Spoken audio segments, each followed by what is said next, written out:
Boa tarde, gente.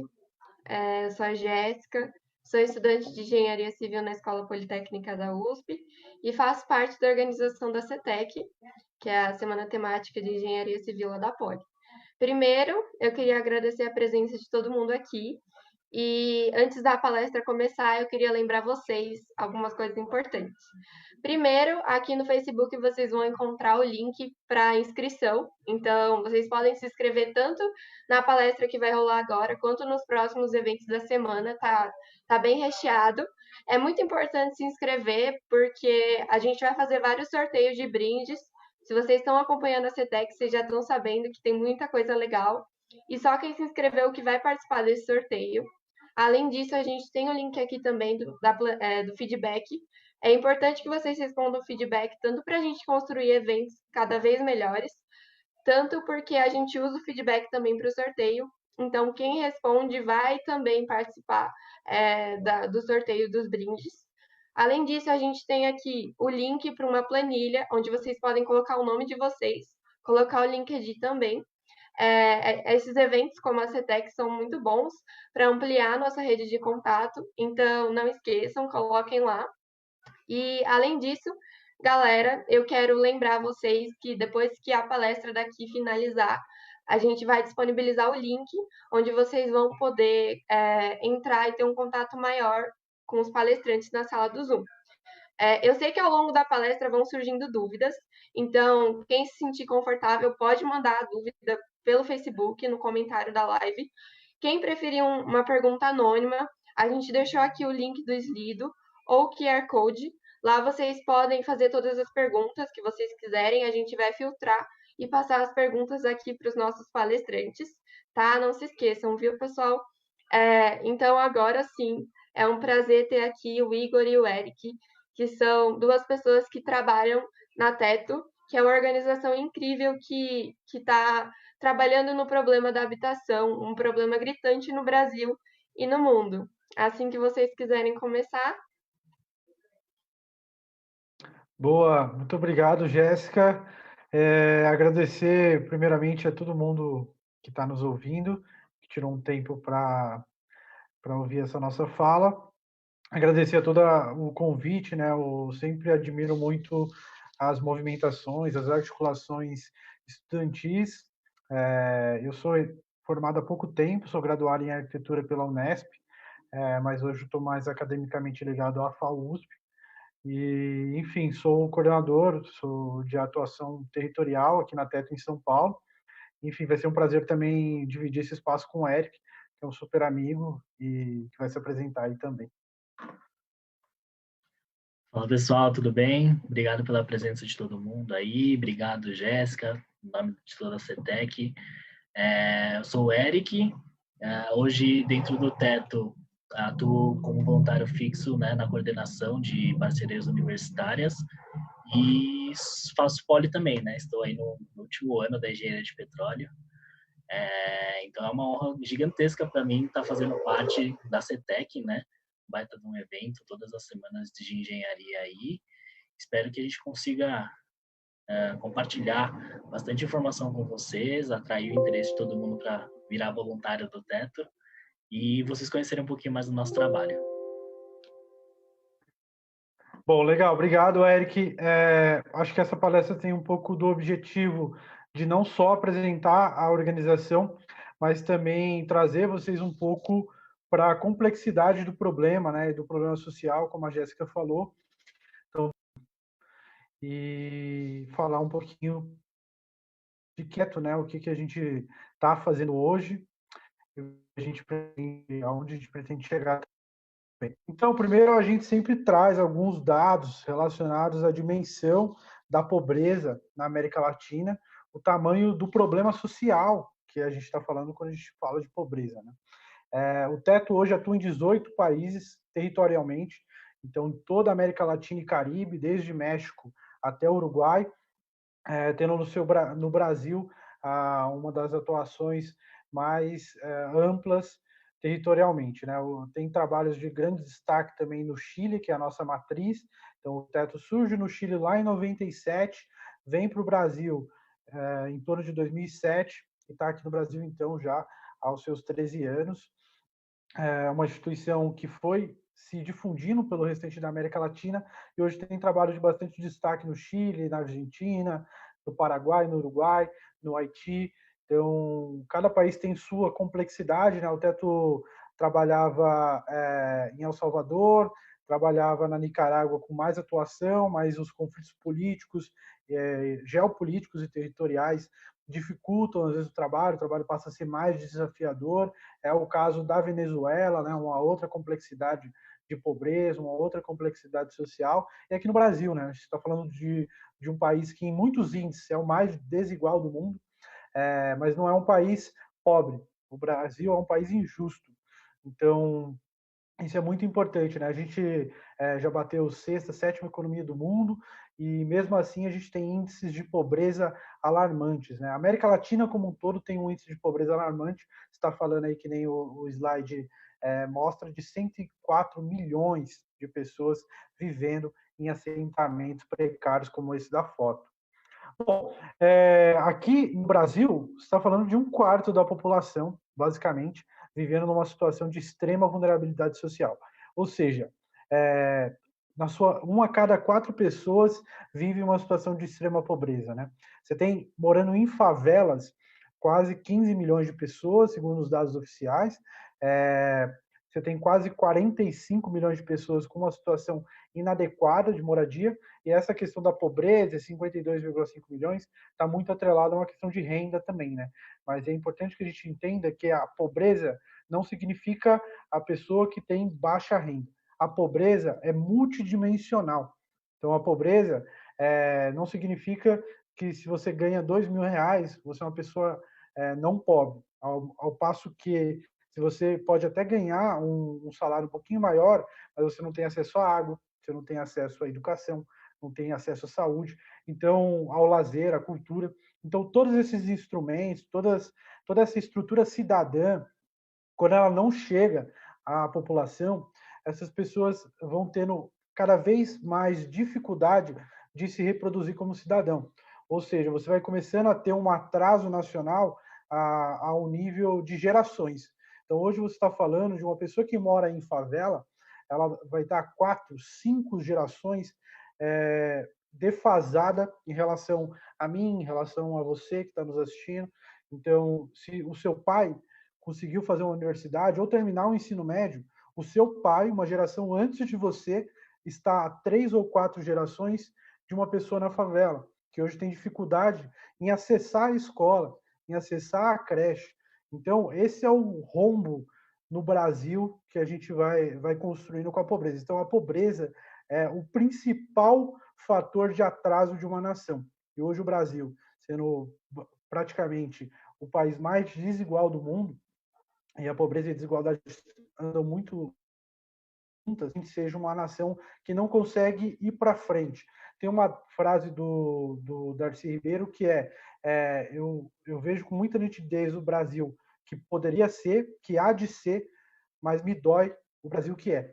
Então, é nessa lógica de que o Brasil é um país não pobre, é um país injusto. Bom, e os pilares de atuação da Teto, né? A Teto, nesse contexto de pobreza, né? A Teto não vem para resolver sozinho o problema da pobreza, porque é um problema de escalas gigantescas, né? Então, se resolve o problema da pobreza com ações humanas solidárias distribuídas em diferentes frentes. A Teto é uma dessas organizações que dedica a sua atuação, dedica a sua existência a combater as pequenas escalas e as grandes escalas da pobreza. Além da multidimensionalidade que eu comentei, a pobreza também é multiescalar. O que quer dizer isso? Na escala macro, você não tem acesso à educação, saúde e lazer. Mas na escala micro, no seu dia a dia, você vai perdendo pedaços da sua vida. Então, quando você mora numa favela, tem alguns autores que vão tratar o ambiente de favelização, de pobreza, como moedor de gente. O que seria esse termo moedor de gente? É um termo forte. É a morte que vai chegando no dia a dia, tá? Enfim, pode ser um discurso triste para o início de palestra, tá, gente? Desculpa, mas eu acho que é um pouco de escancarar esses porões da pobreza, né? Então, uma pessoa que mora numa favela é uma pessoa incrível, uma pessoa com inteligência, com personalidade, que poderia, sim, se tivesse oportunidade, se tivesse acesso, se desenvolver. Mas o que que ela tem? Ela não tem isso, ela não tem oportunidade. Ela tem oportunidade de, às vezes, acessar vias muito mais difíceis de sobrevivência. Então, imaginem só uma favela que fica num morro. Imagina que tem uma senhorinha que mora lá embaixo. E essa senhorinha precisa ir no mercado, essa senhorinha precisa levar a criança na creche. Imagina que ela precisa subir uma escada de barro. Qual que é o risco de ela cair? Qual que é o risco de ela ter um traumatismo? Qual que é o risco de ela ter um problema na perna daqui 20, 30 anos? Então, a pobreza do dia a dia vai matando as pessoas aos poucos. Isso é escancarado quando a gente pega a expectativa de vida de um bairro de Moema, da Zona Sul, da região central, e um bairro da Brasilândia, da Zona Leste. Você tem uma diferença de expectativa de vida que vai bater mais de 20 anos. Então, nessas pequenas, nessa vida que vai sendo moída, nas pequenas coisas do dia a dia, no todo da vida, são 20, 30 anos. Uma pessoa que mora na Zona Leste de São Paulo gasta, em média, 2 horas a 2 horas e meia no transporte público para ir e para voltar. Então, imagine que ela gasta 4 horas por dia. Então, a cada 6 dias que ela foi para o trabalho, um inteiro foi do transporte público. Agora, você imagina que em 30 anos de trabalho, 6 anos inteiros foram dentro do transporte público. Então, é um pouco disso que a escala da pobreza a gente precisa investigar e entender a complexidade. Bom, passando por um discurso agora um pouco mais da ação, do que o teto, então, faz para responder a essa problemática. Bom, a primeira coisa é o fomento ao desenvolvimento comunitário. Então, o teto está nas comunidades para fomentar, para facilitar que a própria comunidade se desenvolva por si própria. 2, promoção da consciência e ação social. A gente trabalha muito com voluntariado. Então, a partir do momento que eu pego um voluntariado, por exemplo, alguém de uma universidade pública, que tem um perfil um pouco mais elitizado, e levo esse voluntário para uma comunidade, para uma realidade, que é a realidade de fato. A realidade de fato são as periferias, né? A grande massa populacional está na periferia, quem produz a cidade está na periferia, quem acorda cedo para fazer com que a cidade se mova está na periferia, então a cidade real está lá. Quando eu levo esse voluntário, esse indivíduo para esse território, a transformação da consciência social é muito ativa, né? Porque você vai ter contato com uma realidade que você nunca imaginou, e a realidade da pobreza é muito sensitiva, né? Você não aprende no livro, você não aprende em um vídeo, você aprende estando lá, pisando na lama. E então esse perfil de indivíduo que a gente entende que daqui a alguns anos vai estar em posições de tomada de decisão, vai estar executando algum cargo de liderança ou está numa profissão relevante socialmente também, vai tomar decisões mais conscientes, sabendo que existe uma realidade de pobreza que não é a dele, mas que ele tem um papel importante na superação desse ambiente social. Bom, a incidência política, então o teto vai também estar próximo de organizações que defendam as pautas de direitos humanos, acesso à moradia, acesso à cidade, então fazendo advocacy, participando de espaços como esse, e o desenvolvimento institucional, né? O teto, a partir do momento que o teto se desenvolve ainda mais, ele consegue acessar mais comunidades, levar ferramentas, levar redes para essas comunidades, criando um ecossistema de transformação que é muito impactante, né? Bom, aqui só já estou me encaminhando para o fim dessa introdução. Aqui é uma imagem bastante emblemática da Olaria, que é uma favela em São Paulo. Então a gente sempre tem dificuldade de falar onde o teto atua, o que o teto faz, né? Se você pega essa imagem aqui, vejam que ela é dividida em 3 fases. Na primeira, você tem um cinturão de edifícios de classe média. Ali essa região é a região ali da Giovanni Gronchi, do Morumbi, então tem muitos prédios de classe alta também. Vocês veem que na faixa intermediária da imagem você tem uma construção, uma autoconstrução, né? Uma moradia precária, mas de alvenaria. e você tem aí no fim da imagem uma faixa de barracos, né? Então, essa imagem representa um pouco dessa escala urbana da pobreza, e o teto atua muito na última escala. Então, a gente atua com a maior vulnerabilidade de direitos, que é as famílias que estão na situação do barraco, né? Geralmente, essa estrutura de madeira inacabável, que, como eu falei, vai moendo também um pouco da vida no dia a dia. Então, o teto tenta atuar nesses espaços para que a gente consiga facilitar com que essas pessoas consigam desenvolver a sua cidadania. Lembrando novamente que quem mora em favela não é incapaz, tá? Quem mora em favela é muito pelo contrário. Se você pega uma liderança comunitária, essa liderança comunitária, eu tenho certeza que era muito mais inspiradora que um CEO de uma empresa. O que ela precisa liderar, de fato, é muito, muito inspirador.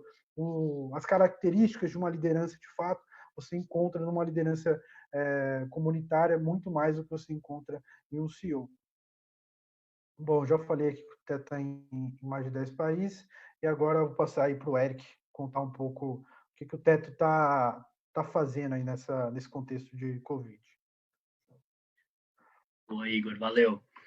Bom, desde que a pandemia começou, né, foi uma decisão do Techo Internacional, né, para todas as suas sedes em todos os seus países, a suspensão das atividades em território, né, justamente pelo que o Igor já comentou lá no começo, mas ao mesmo tempo nós não ficamos parados, né, justamente porque a gente sabe que a situação que sempre foi muito difícil nas comunidades se agravaria ainda mais durante essa pandemia, né.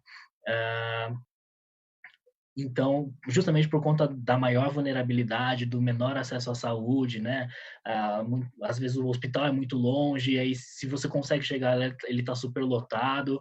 Dentro de casa você chega no trabalho, às vezes não tem água para você lavar a mão, né? Então, apesar da gente não estar presencialmente nas comunidades, o contato com as lideranças, com as famílias foi mantido, e internamente a gente foi, né, estruturando outros projetos, outras formas de atuação, para que, tanto durante esse período de distanciamento, quanto na medida que as coisas forem possíveis de retornar presencialmente, a gente esteja pronto, né, prontos para justamente voltar com esse nosso trabalho de mitigação, né? Então, pode passar, Igor, por favor.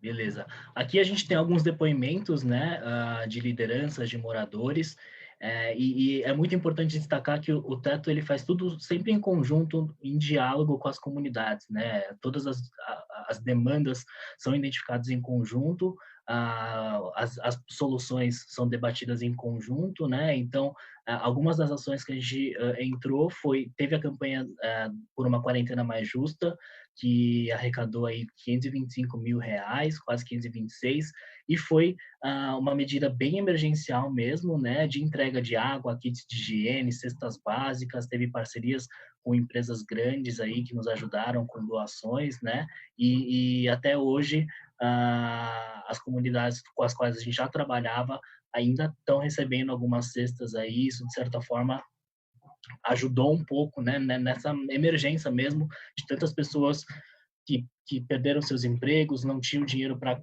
comprar o básico de alimentação, né? Então foi uma ação que a gente organizou, e junto com isso também vários projetos de infraestrutura comunitária, né? Com foco em saúde, com foco em segurança alimentar, pensando também em todos esses agravantes que aconteceram, né? E aí, para fazer com que todos esses novos projetos, ou projetos aperfeiçoados que a gente já implantava, se tornem realidade, né, a gente precisa de dinheiro. E aí entra a campanha dos embaixadores. A campanha dos embaixadores lá acontece todos os anos no Teto, né? E o objetivo principal é tirar esses projetos do papel, né? Então, a gente quer aumentar o impacto social, viabilizar a construção desses projetos, de certa forma, mitigar os efeitos da Covid, né? E aí a gente tem alguns focos principais. E quem encabeça essa campanha são os embaixadores, né? Eu tive a honra aí de esse ano ser um dos embaixadores, né? E o pessoal já deve, quem é um dos meus amigos assim, já todos já ficaram sabendo, né, da campanha, já foram chateados por mim para que façam a sua doação. Mas a nossa missão dos embaixadores é justamente espalhar a história do teto, né, levantar essa bandeira, mostrar a importância disso e ser uma das opções de confiança, né, de projetos que buscam aí ajudar as comunidades e que eles podem confiar. Então, tudo isso para mostrar que, né, juntos realmente, um trabalho conjunto de voluntários com moradores, o impacto que isso pode causar, ele é realmente muito importante, né? Pode passar, Igor. Boa. Aí, com base a partir das doações que a gente receber, né, os projetos que a gente quer tirar do papel são justamente esses aqui. Então, banheiro modular, né, tem um foco grande aí na questão de saneamento básico mesmo, né? Tem muitas comunidades em que pouquíssimas casas têm banheiro, se tem banheiro às vezes não tem água, toda a rede de esgoto ela não existe, né? É inexistente. Então ter um banheiro pode ser bastante importante aí, sempre é muito importante, né? Por questões de saúde como um todo, e nesse momento de pandemia se torna ainda mais importante, né? Um outro projeto que a gente tem... Só um complemento, Eric. Aham. Hoje, 5,8 milhões de brasileiros não têm acesso ao banheiro, um banheiro individual nas suas casas, tá? Então, também é um dado relevante aí para esse tópico do banheiro. Boa. E o banheiro é uma coisa que todo mundo, né, você no seu dia a dia você não se dá conta de que, putz, que bom que eu tenho um banheiro em casa, né? É uma coisa tão óbvia, mas que para tantos milhões de brasileiros, cara, é uma puta dificuldade, né? Você acordar de manhã e não ter onde fazer suas necessidades básicas, escovar os seus dentes, né? É uma realidade que parece muito distante, mas é a realidade de tantas pessoas, né? Bom, outro projeto que a gente tem já foi implementado aí antes mesmo da pandemia, né? E nas sedes comunitárias que a gente tem, de captação de água da chuva, né? Então, novamente, questão de água e saneamento, né? Um recurso tão básico, porém tão escasso em muitas comunidades. Então, é um sistema aí que a gente instala ou nas sedes comunitárias, né? E isso vai gerando essa reserva de água que fica disponível aí para as famílias. O próximo projeto também são os lavatórios comunitários, então importância de lavar as mãos, né? Nesses momentos nesses dias que a gente tem vivendo. Então, se eu não tenho água, às vezes tem água, mas não tenho condições de armazenar essa água, enfim, os lavatórios entram justamente para mitigar esse ponto. E aí temos também alguns projetos cujo foco é em segurança alimentar e combate à fome, né? As hortas comunitárias super importantes porque além de gerar alimento mesmo, podem ser também de certa forma uma fonte de renda, né, para as famílias que cuidam dessa horta. É também um projeto que o Teto já tem implementado em algumas comunidades que a gente vai entrar com mais força ainda por conta do momento que a gente está vivendo. Outra frente de segurança alimentar são os refeitórios comunitários. Né? Essa foto aqui, se eu não estou enganado, o Igor me corrija, mas é lá no Teto Colômbia, que eles já finalizaram, né, esse refeitório aqui, que tem uma capacidade de 4 ciclos de refeição. Então, é um espaço mais adequado aí para as pessoas se alimentarem, né? Porque muitas vezes, né, a gente ouviu falar muitas vezes como manter distanciamento social se no mesmo cômodo da casa vivem 4 pessoas, né, 5 pessoas, se não mais. Então, ter espaços para você fazer uma alimentação adequada, fazer cuidar da sua saúde, higienização básica adequadamente, são sempre pontos muito importantes, né? E aí, o último grande projeto aí são as sedes comunitárias, né? As sedes, elas têm uma importância muito grande dentro das comunidades, que o Igor já comentou lá no comecinho da fala, né? Porque são espaços multiuso, né? Então, por exemplo, chegaram doações de alimentos na sede. A sede é o ponto de referência, né, onde as famílias sabem que podem ir buscar esses alimentos, é onde eles podem ficar armazenados, é onde reuniões podem acontecer para que a comunidade discuta possíveis ações, né, como irem se organizando, né, e nesse momento de pandemia também uma possibilidade é que as sedes sejam usadas como postos de primeiro atendimento, um espaço de isolamento, né, de quem precise e não tem como fazer isso em casa. Então, as sedes são um espaço também bem importante. Agora, o Igor vai voltar para falar sobre o nosso modelo de trabalho. Bom, legal, Eric. Eu acho que esses projetos são muito, muito importantes, né? Então, todo mundo que puder, de alguma forma, contribuir com a campanha, né, vai ser muito importante. São doações pequenas, tem gente vendendo coisas super legais, e você pode comprar camiseta e ainda assim ajudar o teto. Então, isso vai ser muito relevante mesmo, né? Então, pensem sempre do ponto de vista desse privilégio, e de como isso não reflete o que é a sociedade de fato. Então, 5,8 milhões de pessoas, né? Está falando de uma porcentagem absurda da população brasileira que não tem banheiro em casa. Então, você imagina a mãe, justamente eu sempre uso o exemplo das mulheres que acabam nessa cadeia, por causa da estrutura social, sofrendo mais, né? Então, a mãe é que está, entre aspas, condenada ao ambiente de estar 100% do tempo no barraco, 100% do tempo condenado àquela situação. Então, você imagina você ter que ir todo dia, no frio, tomar banho no banheiro de um vizinho, trabalhar num banheiro comunitário. Então, imagina o quanto isso é constrangedor. Então, qual que é o dano psicológico e o dano físico, né? Não dá para medir isso estatisticamente. Qual que é a porcentagem que uma pessoa que precisa fazer isso tem em relação a alguém que mora na cidade normal, de pegar pneumonia, por exemplo, de pegar uma dengue, enfim, de ser assediada, enfim. Então, esse percurso, quando você coloca em anos, ele é muito, muito, muito expoliante, né? Expoliação urbana é um termo muito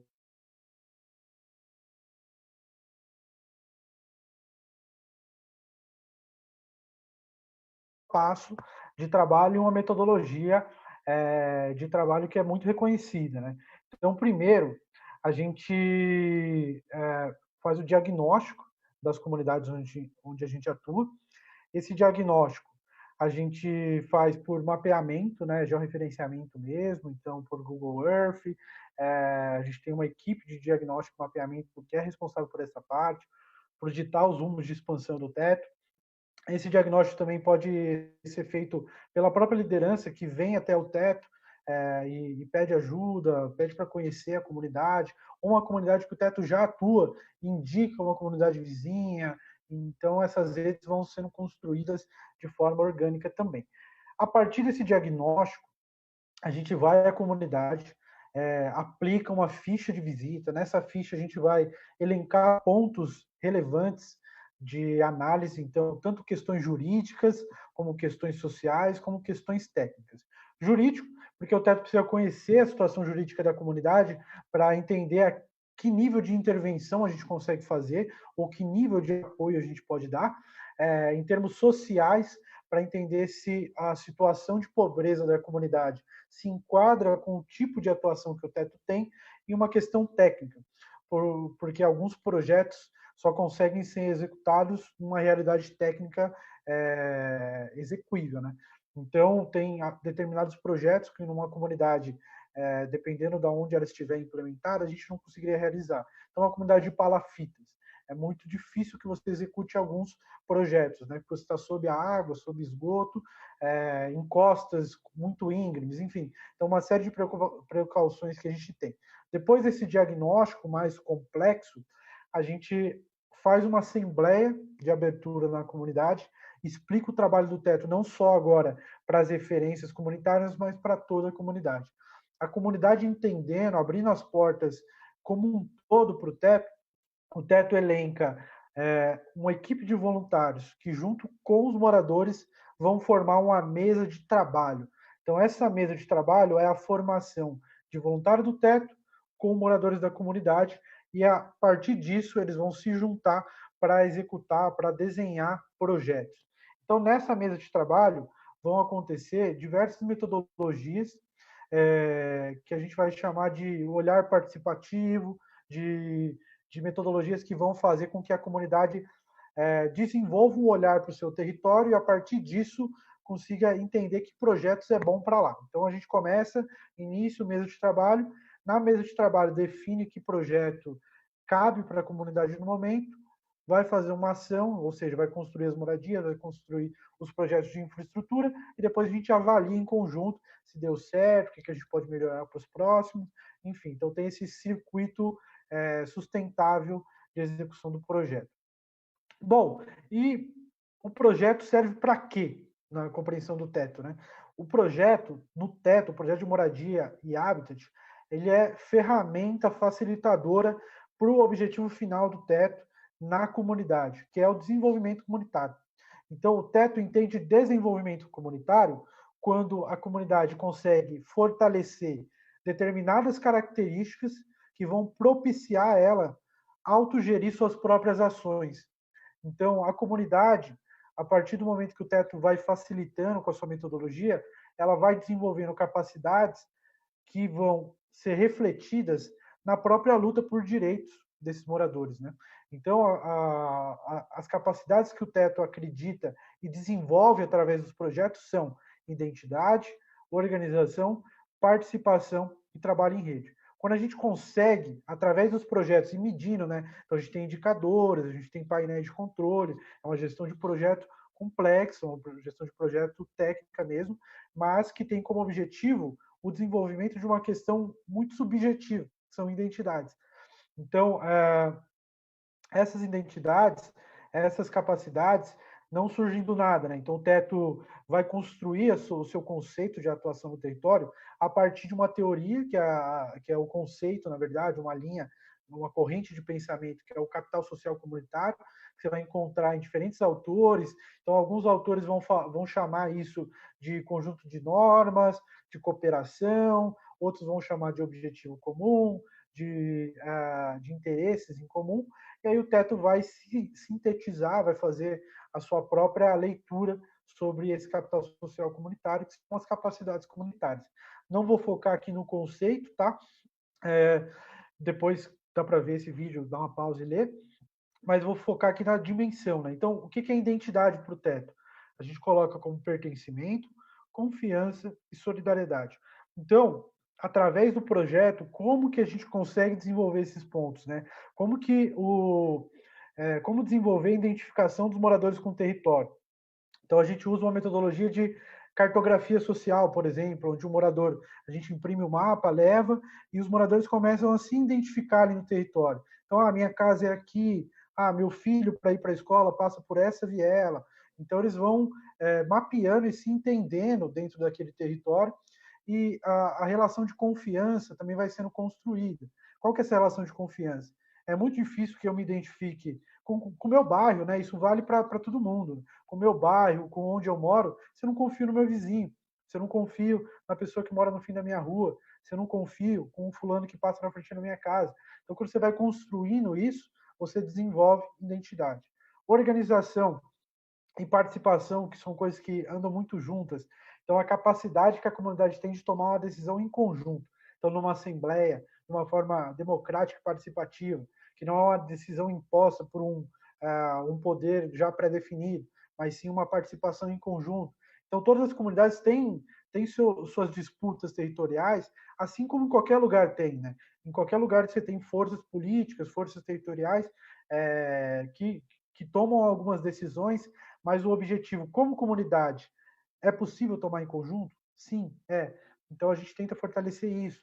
E por fim, a articulação em rede, que é o teto não tem expertise de fazer um monte de coisa. A gente sabe fazer infraestrutura, moradia e formação comunitária. Mas a gente não sabe educar, a gente não sabe tratar de saúde, a gente não sabe fazer um monte de outra coisa que outras ONGs sabem, que a universidade sabe, que algumas empresas sabem. Então a gente conecta a comunidade com isso. Então a comunidade, naquele olhar participativo que eu falei agora, pode ser que ela fale, eu preciso de uma creche. Mas uma creche o teto não consegue fazer. Às vezes o teto consegue fazer um espaço que pode ser uma escolinha, mas quem vai dar aula não vai ser o teto, vai ser uma universidade, vai ser um cursinho popular. Então a gente vai fazendo essas conexões para aí sim transformando esses territórios. Bom, aí o teto tem suas responsabilidades, a comunidade tem suas responsabilidades, sempre é muito dividido, né? O teto não faz nada sozinho, é só com a comunidade. Se a gente vai lá no dia de fazer uma ponte, vamos fazer a ponte, chegou lá, o teto levou 10 voluntários e não tem nenhum morador, a gente pega nossas coisas e a gente vai embora. Porque a gente entende que precisa ser feito em conjunto. O teto está ali para facilitar, para apoiar, às vezes chegar com recurso técnico, com material, com investimento, e a comunidade precisa se articular, né, caminhar com as próprias pernas. Aqui só alguns exemplos, tá? Aqui uma mesa de trabalho, aquela parte da cartografia que eu falei, então os moradores numa comunidade da Brasilândia discutindo ali territorialmente, com canetinha ali, a complexidade do seu território, né, a situação, e depois ali a gente, na imagem do lado, na imagem da direita, a gente executando um projeto de pavimentação da rua principal da comunidade Jardim Palanque, fica na cidade de Tiradentes. Então, você imagina, uma comunidade que tem seus 20, 30 anos e tem a rua principal de terra. Então, é esse tipo de vulnerabilidade que a gente encontra, né? E, às vezes, é importante falar, por mais que esses moradores sejam pessoas incríveis, existe uma atmosfera de depressão na comunidade. Porque você está tão...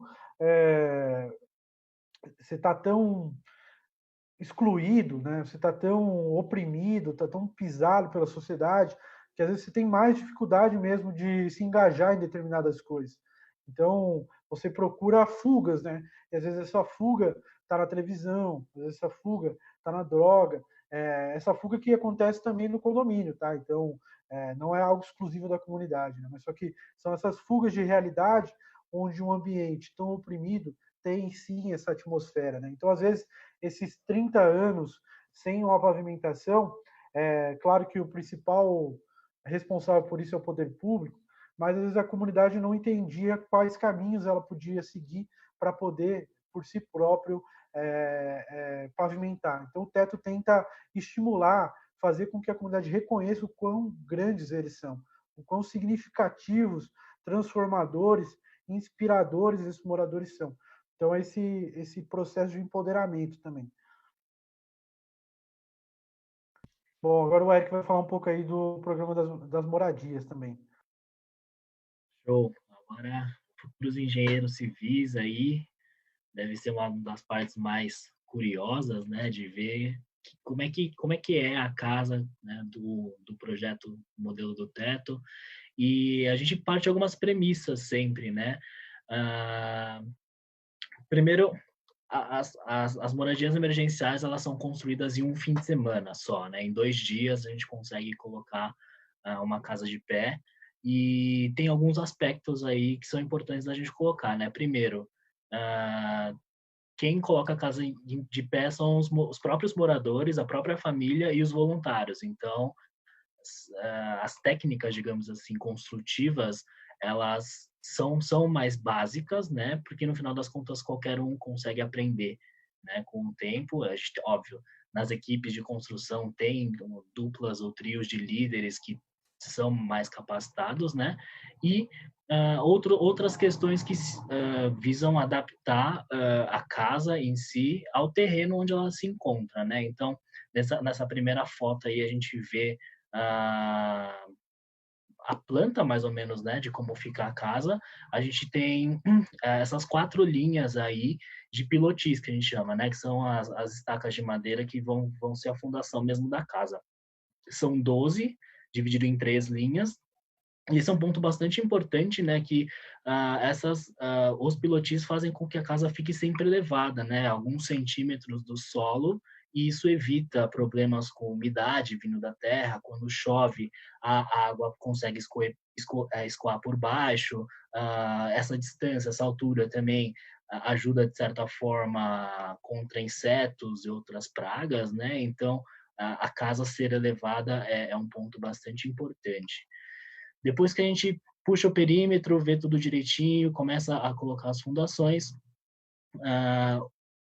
tem uma foto aí, a gente sempre se suja, né? coisa mais linda do mundo. Quando chove, então, é uma festa, né? Mas é isso mesmo, o clima do voluntariado no teto é esse, todo mundo junto, se sujando, porque a gente está lá pela mesma causa, pelo mesmo propósito, né? Fazer aquela casa acontecer no final do domingo. Então, a gente se suja bastante. No próximo slide, aí a gente já tem os 12 pilotis posicionados e a gente passa as vigas de piso, né? Essas vigas que vão sustentar os painéis de piso, são 3 linhas também. E aí vocês podem imaginar, né? Com ferramentas, digamos, simples, né? Como que a gente garante que os buracos que a gente está abrindo ali na mão com cavadeira vão ficar retinhos, alinhados? Então, existe todo esse rigor técnico também ali na hora da execução, de que a gente tem que garantir a qualidade da casa, né? Excelência aí em todas as etapas construtivas. Então, a gente passa aí essas 3 vigas de piso, obviamente deixa tudo isso bem nivelado, né? A gente usa a mangueirinha de nível mesmo, princípio de Arquimedes aí para os engenheiros, para garantir com que tudo fique no mesmo nível, né? Colocamos os painéis de piso, né? Os painéis eles vêm prontos já, né? A gente só encaixa, alinha eles, rotaciona para ver como é que eles ficam mais encaixadinhos para não ficar nenhuma viga, nenhuma fresta entre os painéis. Posicionamos eles, pregamos tudo direitinho e aí chegamos nos painéis de parede, né? Aqui a gente está mostrando dois tipos de casa, de modelo de casa que o teto tem, né? E aí tudo isso para se adaptar justamente aos diferentes terrenos que a gente encontra, né?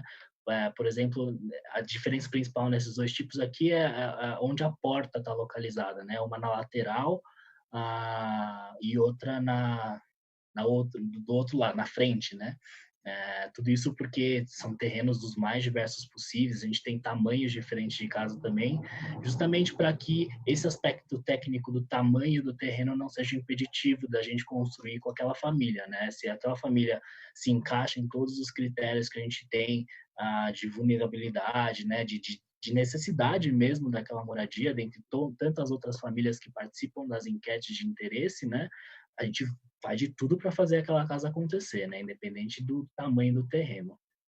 Então, a gente tem vários módulos de parede diferentes, né? As diagonais, a capela, os quadrados, e aí a gente vai colocando eles de pé aos pouquinhos, né? Depois que o piso já está lá posicionado, vamos alinhando tudo, painel com piso, colocamos essas escoras aqui. Nesse caso, especificamente, a gente colocou as escoras e foi almoçar. Então, a gente confia muito no nosso trabalho, a gente deixa as escoras lá segurando a casa, a gente foi almoçar, e depois do almoço voltamos para terminar de colocar todos os painéis e começar a fazer a estrutura do telhado, né? Um aspecto, um ponto aí construtivo, eu sou de petróleo, tá, gente? Então, se eu estiver falando alguma besteira de coisas de civil, vocês me perdoem, mas é tudo com base na experiência do teto. Um dos aspectos estruturais mais importantes da casa é a viga mestra, né? Ela não está tão em destaque aqui, acho que na próxima foto a gente vai conseguir ver, mas ela que faz todo o prumo da casa, né? As paredes ficarem em 90 graus, toda a sustentação da estrutura do telhado, né? Entre outras questões aí, ela é bastante importante, tanto que a gente tem muitos momentos formativos durante a construção, né? De trocar uma ideia, parar tudo que a gente está fazendo e conversar um pouquinho com o morador, prestar uma homenagem, receber uma palavra de carinho também, né? E aí, se vocês notarem, na viga tem algumas palavrinhas escritas que é justamente uma das formações que a gente faz, né? Como é um dos elementos mais importantes da casa, né? A gente deixa um sentimento bom ali, um desejo legal de cada um para a família, né? Para que isso fique registrado sempre lá. Então, a gente coloca a viga mestra, garante que a casa esteja toda aprumada e começa a fazer a estrutura da grelha do telhado, né? São vários caibros aí e vigas secundárias que fazem esse trançado e isso garante com que a casa, né, fique bem firme também. Próxima foto. Depois que a grelha está feita, a gente vai para a parte do telhado efetivamente, né? Um ponto bem legal, que é bastante importante, faz bastante diferença, é que antes da telha em si, que é de zinco, né, que a gente usa, a gente passa uma manta térmica. E justamente para ter um conforto térmico um pouco maior, né, no frio não ser tão frio, no calor não ser tão calor. E a manta ela ajuda bastante nesse controle da temperatura. Então a gente passa a manta antes do telhado, e aí é um malabarismo, né? Um monte de Homem-Aranha ali, homens e mulheres aranhas ali para garantir que fique tudo esticadinho, tudo na posição certinha, né? E vocês veem que a gente sobe mesmo nas paredes, sobe na estrutura da grelha, porque a gente confia no que a gente está fazendo. Então, passamos as mantas, colocamos os telhados e chegamos na casa. Igor quer acrescentar alguma coisa aí? A casa ela tem sempre 3 janelas, né? Uma porta, também todos de madeira, todos instalados por nós. Na semana seguinte, a construção a gente volta para a comunidade para fazer a pintura externa das casas, né? A tinta, como os painéis são de madeira, a tinta acaba de certa forma formando mais uma película protetora ali, né? Que garante que dá uma durabilidade um pouco maior para a casa, né? E um ponto também bastante importante é que a gente frisa, principalmente com os moradores, né? Que essa casa é emergencial, né? É uma moradia transitória. Então, a gente coloca que tendo os devidos cuidados de manutenção aí com a casa e também dependendo um pouco do ambiente onde ela está, né? Ela pode durar cerca de 5 anos aí, né? O que a gente padrão que colocamos, mas tem casas aí das primeiras construções do Teto Brasil que já tem aí 7 anos ou mais, né? Então, vai muito dos cuidados também que a família consegue ter com a casa ao longo do tempo, né? A casa é dela e esse sentimento de pertencimento, né, de posse da casa, ele é bastante forte também. E a gente vê muito capricho mesmo por parte das famílias com a casa. Muitos pintam internamente, instalam armários, fazem divisórias internas, e é muito gostoso de ver, né, como que realmente é importante, né, e faz diferença você ter uma casa com um mínimo de dignidade, né. Bom, acho que o Eric fala muito bem, acho que é basicamente isso mesmo, assim, a casa é um pouco daquele suspiro de cidadania mesmo, sabe?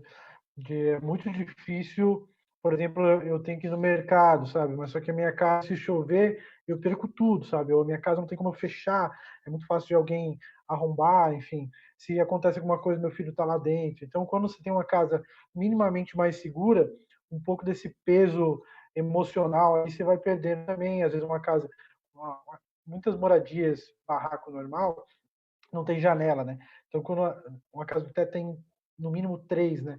Que é uma ventilação cruzada, então é muito mais fácil de tem muita criança com problema respiratório, a iluminação é melhor na casa, então às vezes facilita com que a criança estude. Então a gente está até fazendo uma avaliação de impacto com a Fundação Getúlio Vargas e com a MIT, que está tentando colocar em números, né, esse impacto da casa em termos que são muito subjetivos e difíceis de captar, né? Mas o quanto a casa impactou positivamente em renda, em educação, em saúde. Então, a gente também não pode usar a nossa régua de uma casa que para avaliar a moradia do teto, sendo que, como o Eric falou, é emergencial, né? É muito tentando fazer com que a família dê um próximo passo. Você imagina uma pessoa que morou no esgoto, estava em cima do esgoto, o chão era esgoto. Então, agora você tem a oportunidade, a possibilidade de pisar em algo duro, né? Então, enfim, esse salto, né?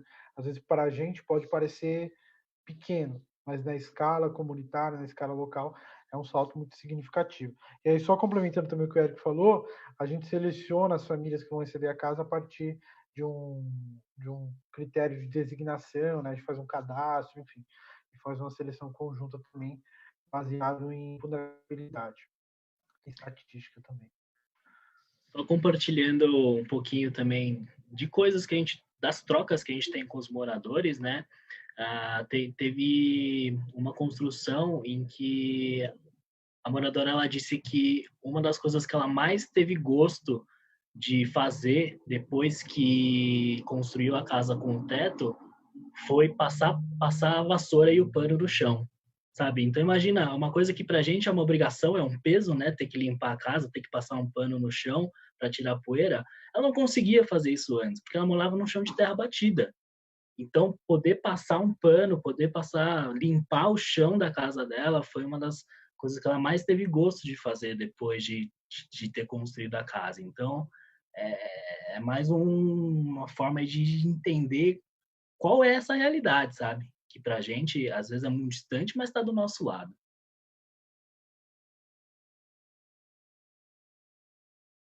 Bom, legal. Eu também lembro da minha primeira atividade no teto, em 2016, que a moradora, assim que recebeu a casa, também ela meio de canto ali, falou, "Puxa, agora eu tenho uma chave, sabe?" Quando ela viu a gente colocando o trinquinho na porta, ela sabia que era poder trancar e segura, assim. Então, um pouco dessas pequenas escalas do que a gente falou lá no começo, de como faz diferença para o todo da vida, né? Bom, aqui falando só um pouquinho rapidamente de outras coisas que a gente já fez, tá? Eu, o Eric, pode complementar. Aqui é uma associação, uma sede comunitária lá na Porto de Areia, a comunidade fica em Carapicuíba, em São Paulo. Uma comunidade que fica espremida entre uma lagoa que é meio que um piscinão permanente ali do Rio Tietê, e ela fica entre, então, essa lagoa, a Lagoa Porto de Areia, e uma linha da CPTM. Então, ela fica espremida entre esses dois extremos. Aqui a CLE, de liderança comunitária, com a sede já pronta, a gente testou um outro material aqui, que é o fibrocimento. Então, aqui esse revestimento não é madeira, é fibrocimento, a estrutura, sim, é de madeira. E aí a Cleide já conseguiu a doação de cadeira para a escolinha, aqui as crianças na escolinha com ela. A Cleide que, como eu falei, né, do poder de uma liderança, o que é para mim uma liderança inspiradora. Eu não vou falar Bill Gates, eu não vou falar Jeff Bezos, eu vou falar Cleide, eu vou falar Marcela, porque, enfim, o que elas fazem é realmente transformador. Aqui uma oficina de direitos aconteceu numa sede comunitária feita lá no Paraná, se não me engano, na Favorita. Então, o Teto também promove oficinas de direitos, então, trazendo ali para discutir um pouco do processo jurídico da comunidade com a comunidade, explicando qual que é a situação jurídica, quais são os riscos, quais são as possibilidades. Aqui na sede comunitária da Luiz Rubino, fica na cidade de Tiradentes, aqui também captação de água de chuva. Aqui uma ponte na comunidade de Olaria. Então, no primeiro olhar, você pode olhar, pô, uma ponte de madeira ali meio simples e tal. Mas a Olaria tem mais de 30 anos e a ponte era o que está aqui embaixo, tá? Era esse tapume aqui. Então, os moradores, imagina quando alaga isso aqui, né? Então, as famílias viveram assim por décadas, né? Então, às vezes um projeto emergencial ali rápido, isso já faz uma baita diferença no dia a dia. Aqui já é uma ponte de alvenaria mesmo, sendo construída na comunidade fazendinha, né? Então, no sistema de laje pré mesmo, com vigota, lajota de isopor, então um vão bem pequeno aqui, né? Só o comprimento que é um pouquinho maior. Aqui a construção da praça, do Jardim Gramacho. Jardim Gramacho é uma das comunidades mais precárias da América Latina, fica no Rio de Janeiro. Então era um lixão, que hoje já não é mais lixão, mas ainda a própria prefeitura descarta muita coisa na comunidade. A comunidade é um complexo muito grande. Esse setor aqui da comunidade é o que a gente chama de rampinha.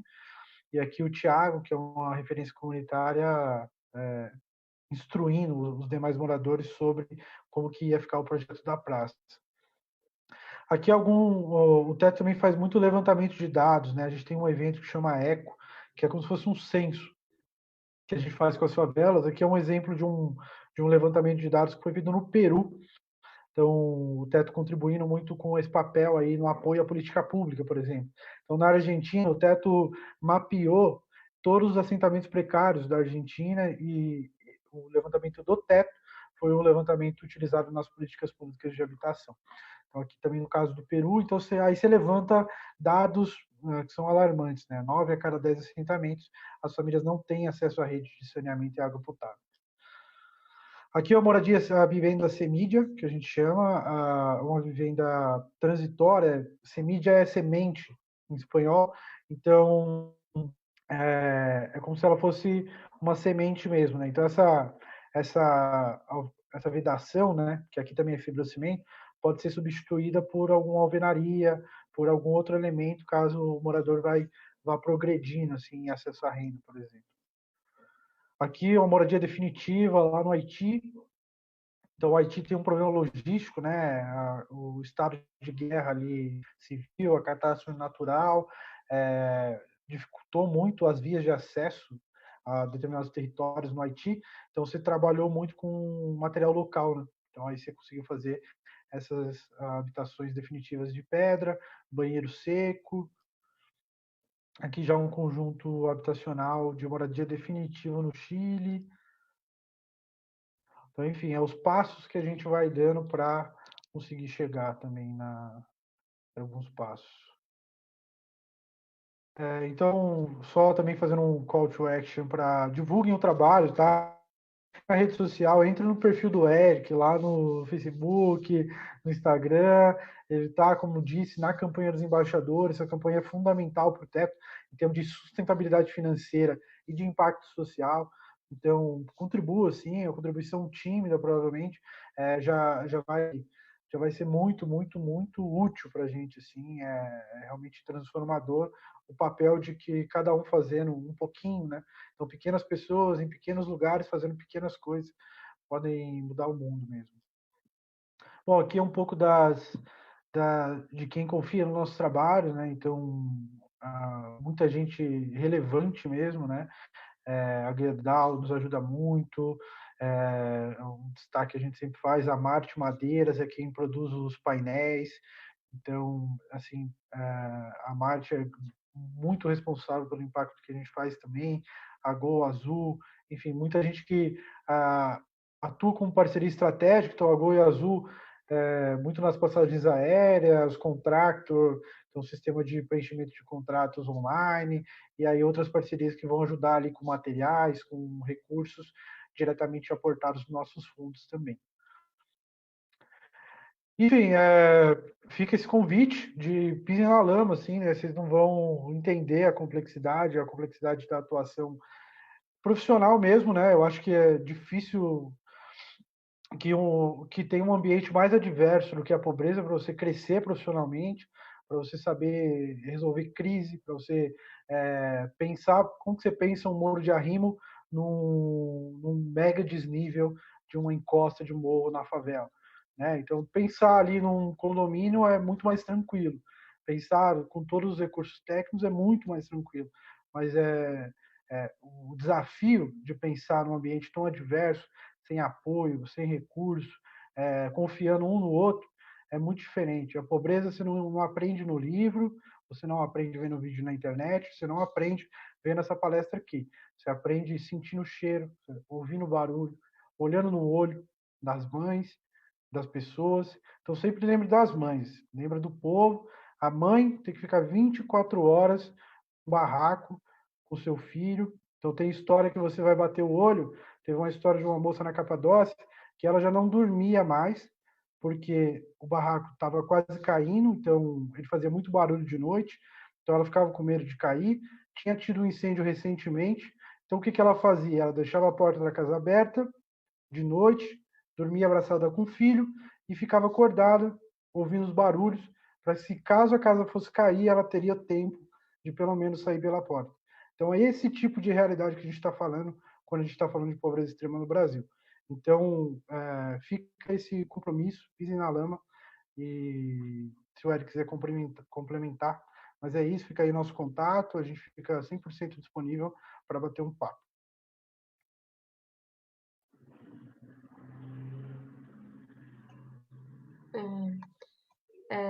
Eu queria agradecer muito, muito a presença de vocês. Vou passar umas perguntinhas aqui que o pessoal foi mandando, tá? Também quero dizer que acredito muito no trabalho da Teto e na importância que uma habitação mínima de qualidade, segurança, tem na vida das pessoas. Então, eu vou começar aqui, daí vocês Respondam juntos aí, se complementem. Tem uma aqui que é: vocês fazem a seleção do voluntariado ou é aberto para todos e todas? Como funciona o processo de seleção? Pô, acho que essa eu posso responder. A gente tem basicamente dois grandes tipos de voluntariado, né? O voluntariado fixo e o pontual. Pro fixo, existe o ciclo de voluntariado, ele é anual, né, mais ou menos, conforme a demanda de cada uma das áreas do Teto, né? O Teto tem várias, escritório de São Paulo só por si só já tem várias sub-áreas, né, e todas tocadas por voluntários, né? E aí, conforme a entrada e saída, tal, a gente precisa de mais gente entrando, e aí acontece esse ciclo. Esse ano já aconteceu lá em abril, então, muito provavelmente a gente vai abrir o ciclo de voluntariado novamente só no ano que vem. E aí, a outra grande opção são os eventos pontuais, né? Que é o caso das construções, das aplicações de enquete, né? E como a gente ainda está com as atividades suspensas nas comunidades, ainda não, infelizmente, a gente não vai ter essas inscrições para esses eventos, né? Mas assim que as coisas começarem a voltar, a gente sempre divulga isso no Facebook, no Instagram do Teto, né? E aí cada sede tem seus canais também, né? E procurem pela sede de São Paulo. E vale ressaltar que as inscrições para os eventos massivos assim são sempre muito concorridas, mais concorridas que ingresso de show. Então, quando a gente fala, ó, vai abrir inscrição quarta-feira às 8 horas da noite, 7h55, você tem que ir lá tá dando F5, que senão as vagas acabam, né? O Igor lembra, né? Quando acabaram mais de 100 vagas em quantos segundos? Foi muito rápido do TDI no passado, né? Acho que foi. Teve casos de 300 vagas acabar em 1 minuto e meio, assim, então é meio bizarro mesmo. E aí acho que Muito nesse momento a melhor forma de ajudar mesmo é através das doações, né? E aí podem ir acompanhando a gente nas redes sociais, que assim que as atividades em território voltarem, aí as oportunidades de ir lá e botar a mão na massa vão voltar juntas. Muito bom saber disso. Tô relembrando aqui o pessoal que no Facebook tem o link para vocês responderem o feedback, é muito importante para a gente, tá? E como eu falei, também vai ter os sorteios, quem responde concorre. Tem mais algumas perguntas aqui, eu vou fazer algumas delas aqui, e aí já passando para relembrar que a gente também vai abrir a sala do Zoom pelo link que está na publicação aqui, e aí vocês podem entrar e ter um contato maior aqui com os palestrantes. É, também eu vi que a Gerdau é uma parceira de vocês, também é uma parceria da CETEC, e agradecer também o patrocínio deles. Tem uma pergunta aqui que é: a ONG segue alguma linha para incentivar, encorajar a comunidade a buscar melhorias em seu espaço sem depender da TET futuramente? Bom, sim, é um pouco o objetivo que toda a metodologia do Teto tem. Então, a nossa ideia é chegar na comunidade e ser um agente facilitador, mas que a comunidade o mais rápido possível consiga se autogerir. Então, o movimento de que as comunidades precisam fazer de autogerir suas ações, de autogerir o seu impacto é fundamental. Assim, o Teto entra como um facilitador, dando alguns caminhos para que esse objetivo seja atingido. Então, sim, o objetivo final do Teto numa comunidade é sair da comunidade. Então, o Teto entra na comunidade é, efetuando um trabalho pensando já na sua saída. Né? Então, o Teto quer sair das comunidades. Se fosse necessário, poderia até não existir, mas como existe a pobreza, é importante que existam as organizações sociais, mas a partir do momento que as comunidades conseguem encontrar os caminhos corretos, e os caminhos corretos que eu digo por entender como eles conseguem se organizar para gerir um projeto, como que eles conseguem se organizar para gerir um orçamento. Então, se a comunidade não consegue gerir um orçamento para uma ponte, dificilmente ela vai conseguir gerir um recurso do Minha Casa Minha Vida Entidades para a construção de um conjunto habitacional, entende? Então, é você ir pegando um pouco dessas ferramentas que são gerais, né, para que isso possa ser aplicado em algo muito maior. Então, por exemplo, através do teto, conhecer alguém da Defensoria Pública, da Defesa Civil. Então, pô, quando aconteceu um incêndio, eu sei quem chamar. Pô, quando aconteceu tal coisa, eu sei quem chamar. Então, eu me conecto com o mundo, né? As comunidades estão invisíveis e desconectadas, isoladas, por um motivo. Isso é um projeto. Então, as comunidades estão lá sem acesso mesmo, né? As pessoas não veem, a própria Defensoria não vê, a Defesa Civil não vê, a Prefeitura não vê, a iniciativa privada muito menos, pelo contrário, expulsa. Então, é isso, o teto entra como esse agente facilitador mesmo, mas o objetivo é sair. É, em uma sociedade ideal não precisaria, né? Mas tem aqui uma pergunta também que é: existe alguma relação, e como é essa relação, com a prefeitura e os órgãos legais, desde a concepção até a execução dos projetos?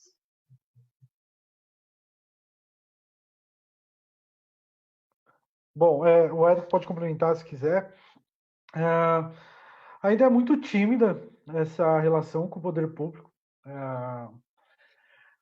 O teto também tem a dificuldade de encontrar alguns caminhos para acessar esse tipo de iniciativa, né? Mas, por exemplo, aqui em São Paulo, né, no Rio de Janeiro, a gente já tem um pré-posicionamento do poder público muito contra o que o teto acredita e o que o teto faz. Então, essas barreiras já são criadas aí. Mas, claro, tem muita gente boa em todas as prefeituras que, mesmo assim, se conectam com a gente, né? Então, a própria Defensoria Pública, os núcleos das secretarias da prefeitura, então, Secretaria de Desenvolvimento Urbano, são secretaria, assistência social, que às vezes nos procuram assim, para algum tipo de parceria, né? Mas em relação a recursos, esse tipo de coisa ainda é um pouco tímido aqui no Brasil. Como eu disse, na Argentina, no Chile, na Colômbia, isso já avançou um pouco mais, principalmente no Chile.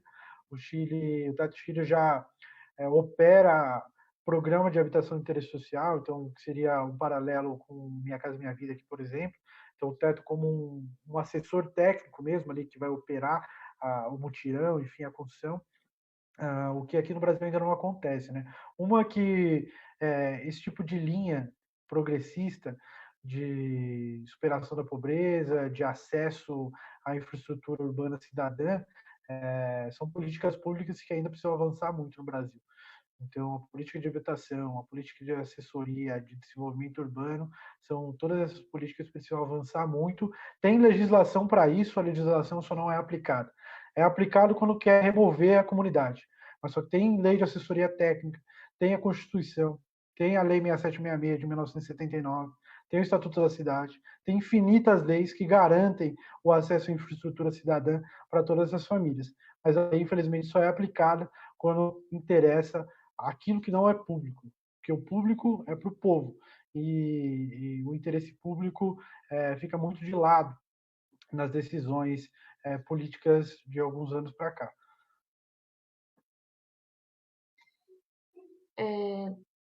Tem uma aqui que é bem interessante, que ele fala quantas famílias, em média, o teto consegue atingir e ajudar por ano, e aí como são selecionadas as famílias que terão as novas casas.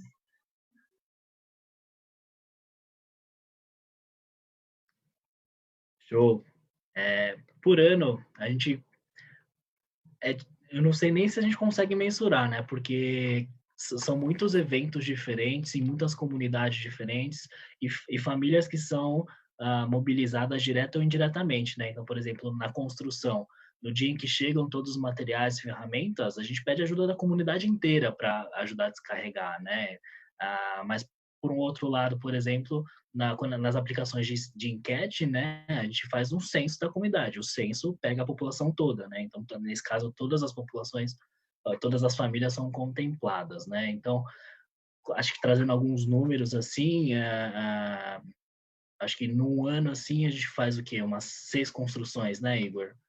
E em cada construção, assim, mais Aqui em São Paulo a gente vai fazer umas 30, assim. Então, ano passado foram 187 em São Paulo, mas no Brasil inteiro você vai bater um número de moradias de mais ou menos 520 moradias. Então, você está falando aí de 3 a 4 pessoas por moradia, então já seriam 2.000, mas aí você impacta nos laços, nos vizinhos, que nem o Eric falou, pô, fulano ajudou, às vezes você vira amigo, o vizinho virou amigo do outro vizinho, nem se falava antes, virou amigo, começou a ajudar o outro. Então, o impacto é difícil de mensurar o tamanho dele. Mas, se a gente for pegar assim a família designada, é mais ou menos isso. E aí o projeto comunitário é uma ponte. Não dá para você medir muita gente, quanto uma escada. Então, você está falando aí de 50, 60 pessoas por dia que está usufruindo daquilo, né? E aí, Pode falar sobre... da designação. Beleza. Para a construção das moradias, né, é um processo, até chegar à construção, é um processo que começou lá uns 3 meses antes, né, de primeiro se identificar que a demanda por moradia é uma prioridade para aquela comunidade, e a partir desse momento a gente passa a aplicar enquetes para todos os moradoras que têm interesse em construir a casa, né? Então, é uma enquete socioeconômica e que trata de alguns aspectos estruturais da casa da pessoa como que ela é hoje, né? Todas essas enquetes a gente ranqueia isso, existe uma pontuação para isso, né?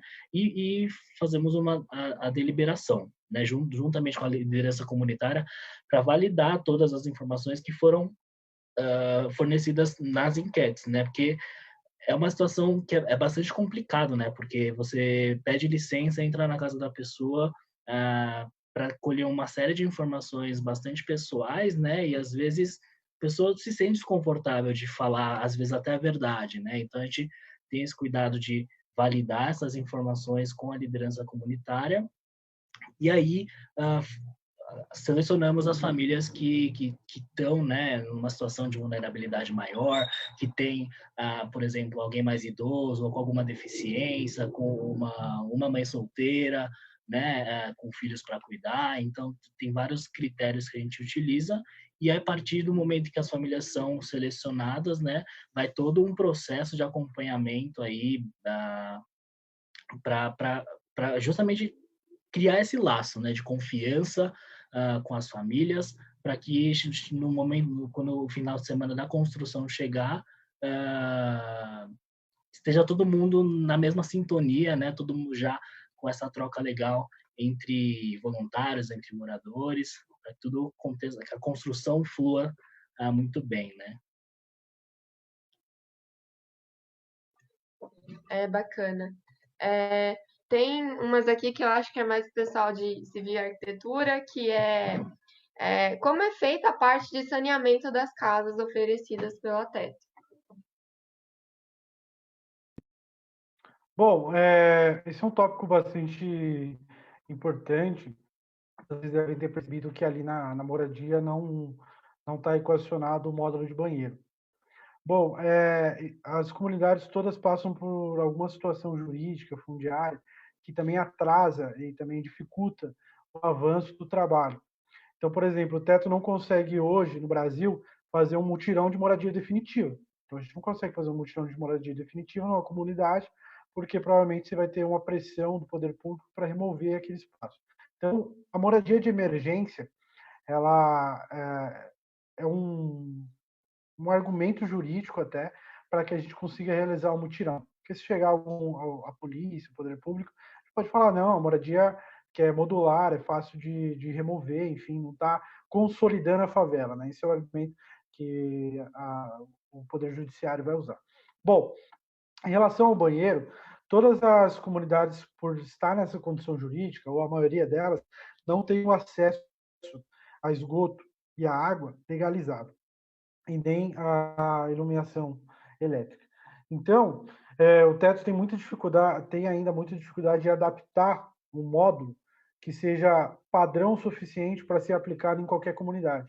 Porque cada casa, às vezes, tem um sistema de descarte de esgoto, um sistema de descarte de acesso à água clandestino e muito improvisado, que demandaria muito tempo e recurso técnico que o Teto não tem hoje para executar. Então, um mutirão que hoje a gente faz com 30 moradias ao mesmo tempo em 2 dias, praticamente seria inviabilizado se a gente precisasse adaptar um banheiro para cada tipo de situação de terreno ali. Então, em geral, esses banheiros ficam a cargo dos próprios moradores. Então, os moradores que vão complementar ali o banheiro. Muitos deles fazem de alvenaria mesmo, né? Então, às vezes até pede para abrir uma porta, a gente abre uma porta onde vai ser o acesso ao banheiro, mas fica a cargo das próprias famílias, né? O teto, até com esses projetos que a gente citou, pretende avançar nesse sentido, né? Mas ainda pisando em ovos por causa dessa questão. Então, por exemplo, o teto vai fazer um mutirão e faz 30 banheiros. Então, pode chegar a Sabesp e falar para mim, e aí? Você está incentivando esse tipo de acesso à água clandestino, de o que eles vão entender como roubo de água, que na verdade não é, porque a água é um direito fundamental, e na verdade é uma ineficiência deles. Mas, enfim, a gente vai bater muito nessas estruturas político-econômicas que dificultam um pouco, mas também tem um pouco da limitação institucional que a gente ainda tem também de executar esse tipo de complexidade de projeto. Uhum. Tem um aqui também, interessante, que eles falam quais os métodos utilizados para garantir a segurança em relação às instalações elétricas e à estrutura de madeira. Então, essa madeira ela é tratada com proteção contra incêndio ou algo do tipo? Não, a madeira, por mais que fosse tratada, ela ainda seria carburável, né? Então, o combustível. Então, o Piloti, ele até tem um tratamento de autoclave, né? Que vai ser muito mais destinado à água, né? O problema mais é a água. E a gente sabe que existe essa vulnerabilidade no incêndio, né? Então, a gente não faz ainda também um kit elétrico que seja um pouco mais seguro para a família, isso é verdade. E também a instalação elétrica fica a cargo dos moradores, né? E, enfim, isso é uma faca de dois gumes, né? Demonstra um pouco da vulnerabilidade do teto, a própria vulnerabilidade da comunidade, né? Então, é isso. Se eu não fizer uma casa de alvenaria, por mais que eu trate essa madeira aí, ela ainda continua sendo combustível. Assim, isso não como a gente falou, não é isso que vai resolver o problema da moradia. O que vai resolver o problema da moradia é uma política pública eficiente que equaciona essas famílias num programa habitacional decente. A moradia são alguns passos, né, que a família dá, mas ainda é um passo tímido, né? Isso a gente reconhece. Isso a gente reconhece. Uhum, sim. Tem aqui as questões técnicas mais complicadas que vocês encontram nos projetos, elas são resolvidas só por voluntários ou funcionários da Teto, ou vocês conseguem parceria com alguma empresa para ajudar a fazer os projetos? Boa. O modelo de casa do teto, ele já vem de longa data, né? E ao longo do tempo também foi passando por alguns aperfeiçoamentos. E dentro do staff da construção, quer dizer, dentro do escritório de São Paulo, a gente tem a área de métodos construtivos, que justamente busca ter sempre o maior número de soluções possíveis para contra imprevistos que a gente encontre, né, em terreno. E só que ao mesmo tempo não obrigatoriamente são todos engenheiros ou arquitetos, né? Esse eu acho que é um ponto muito legal do teto. E em todas as construções, dentro do staff da construção, a gente também tem os monitores, que são os responsáveis pelos aspectos técnicos construtivos, né? Então, qualquer problema que qualquer terreno encontre, os líderes ativam os monitores e, em conjunto, todos discutem lá soluções de modo a tornar a construção 100% segura, né? Então, reforços na estrutura dos pilotis, na estrutura da viga de piso, são os seus principais, né? A própria fundação mesmo. Sim, Legal. só complementando, então, como o Eric falou, é basicamente voluntário às vezes. Para projetos de alguma complexidade ou inovação, a gente conta muito com parceria com o escritório de arquitetura, isso já aconteceu em São Paulo, no Paraná, eventualmente com Engenheiros Sem Fronteiras, já ajudaram a gente em alguns projetos, outras organizações, né? Mas como no corpo de voluntário e no corpo de contratados do teto tem pessoas técnicas também, né? Então a maioria dos problemas a gente consegue resolver por nós mesmos. Legal. Tem um aqui que fala muito assim do acompanhamento. Ele está perguntando se depois das obras, com que frequência que vocês acompanham os moradores, geralmente. Boa. Falando da construção em si, existe todo um contrato, né, várias questões contratuais de deveres do teto e dos moradores também, né? Então, de praxe, um mês depois da construção, a gente retorna para justamente verificar questões estruturais que não tenham ficado 100%, fazer alguns pequenos reparos, um furinho no telhado que acabou passando, né? Mas o acompanhamento das famílias e da comunidade em si vai depender de comunidade para comunidade, é claro, né? Mas tem muitas comunidades em que a gente tem equipes fixas, né? As equipes de comunidade que todos os finais de semana com construção ou não, estão na comunidade desenvolvendo projetos, executando alguns projetos, né? Então, tem muitas... Isso vai do perfil, né? De como que a comunidade e o teto vão construindo esse relacionamento, e aí as atividades vão sendo mais ou menos intensas, né? Legal. Eu vou fazer a última pergunta por aqui, daí já estou lembrando o pessoal que tem o link do Zoom. Entrem aí para perguntar mais para o pessoal. Tem muita pergunta ainda para vocês, mas aí quem acessar o link do Zoom vai poder fazer diretamente e ter esse contato maior, tá, pessoal? Aí, então, a última pergunta, acho que vai muito assim, a CETEC tá no Brasil todo essa edição, por conta da pandemia, a gente conseguiu um alcance muito grande. E aí tem uma pergunta assim, aqui no Brasil, tem muitas, tem mais sedes além do que fica em São Paulo? Existe um plano de expansão para os outros estados? Bom, o Teto hoje tem a sede de São Paulo, a sede Rio de Janeiro, a sede Minas Gerais e a sede Paraná, todas nas capitais. E tem a sede Nordeste agora, que faz a gestão de Bahia e de Pernambuco, né? Então hoje a gente está com atuação fixa em 6 estados e o Teto tem sim um plano de expansão que precisou frear um pouco em relação por conta do contexto de pandemia. A gente tinha uma expansão prevista para setembro para o Centro-Oeste, né? Começando ali por Brasília, que provavelmente vai acontecer em 2021 agora. E também a gente tem a intenção de expandir um pouco mais para a região sul, primeiro ali com a região de Santa Catarina.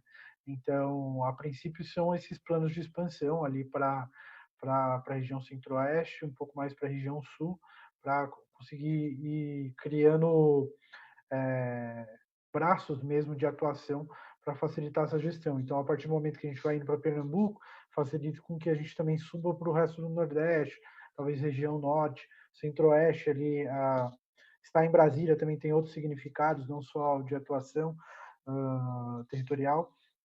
Enfim, então um pouco nessa estratégia, né? Assim, um pensamento bastante macro, bastante estratégia, que a gente vai atuando assim nessa expansão. Então sempre buscando recurso, pobreza e voluntariado. Então, se tem recurso, pobreza e voluntariado, a gente consegue ir. Então, um pouco nessa lógica que a gente estrutura um plano de expansão. Mais uma vez, agradeço muito você, Igor, e você, Eric, pela presença. É uma causa que eu acredito bastante e acho que a gente, como CETEC também. Agradeço todo mundo que está aí no Facebook acompanhando a gente. Pessoal, entrem no link do Zoom e tenham esse contato. Boa tarde para todo mundo. A gente que agradece aí também todo o suporte técnico, enfim, a intenção de trazer um tema tão importante para os cursos técnicos, né? Acho que é fundamental o papel social, e o papel social não é esmola, não é assistencialismo, é trabalho também, né? Campo de atuação, segmento, enfim, apesar de, enfim, ter muitas outras coisas que estão envolvidas, a gente agradece, o Teto sempre se sente muito feliz de estar em espaço como esse. E eu também. Boa, obrigado, Jéssica. Obrigado, pessoal da CETEC, que nos assistiu. E eu queria reforçar o convite. Busquem o Teto nas redes sociais, sigam no Instagram. Tem o Teto BR, que é o Teto Brasil, e tem o Escritório SP, que é o Instagram de São Paulo, da sede de São Paulo, né? E contribuem com a campanha dos embaixadores, em todos os perfis do Teto, meu perfil, o pessoal de todo mundo assim do Teto tá super engajado nessa campanha por conta da importância que ela tem, né? Então, doem, que é o mais importante. Obrigado.